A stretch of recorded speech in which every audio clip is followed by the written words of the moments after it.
Hello everyone and welcome to another video. Now there is no definitive definition for minimum system requirements, although most assume that these are the components you would need in order for a game to start and run with the lowest resolution and settings.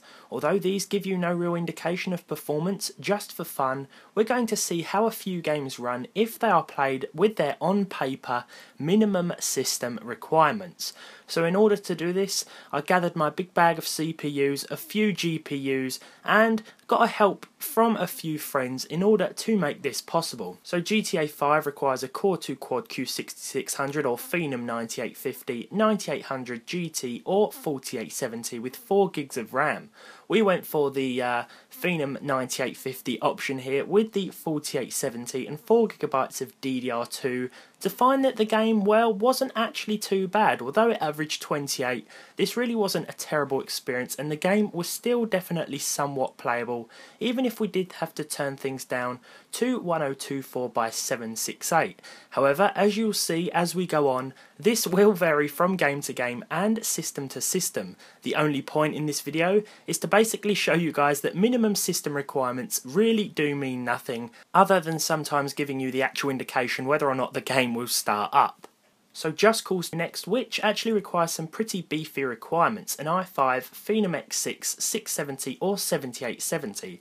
This time we decided to go for the i5 2500K and GTX 670 with the following settings. So at 1080p the game ran very well at 50 frames per second on average, which just goes to show that in this case these system specs are vastly overestimated, although I do understand that Just Cause 3 will run poorly on some older graphics cards, and I'm not sure if that's due to poor optimization or just the fact that it's a pretty good looking game. But as to what you can expect from running it on the stated minimum requirements, well, you're in for a pretty good experience. So I knew this wouldn't be a good idea, but we tried ARK Survival Evolved, which states that it needs an E4400 or X2 3800 Plus from AMD, which is just ridiculous considering how demanding this game is. Even on my 1060 it barely runs at 30 FPS, and with the Core 2 Duo E4400 and GT730 we averaged 13 frames per second, which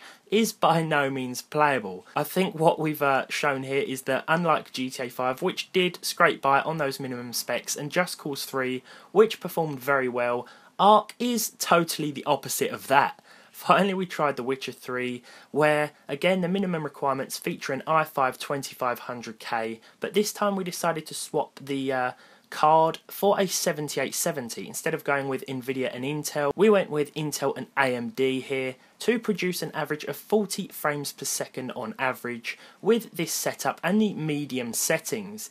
Now the game never dropped below 30 frames per second, which ensured that the gameplay was smooth and fluent throughout our gameplay experience. Now, as I mentioned at the start of the video, the point to this was actually not to prove anything other than the fact that minimum system requirements on paper really don't make that much sense, and you shouldn't build a PC or buy a game based on them. Instead, it's a wise idea to look up real-life benchmarks on places like YouTube of what certain hardware can do.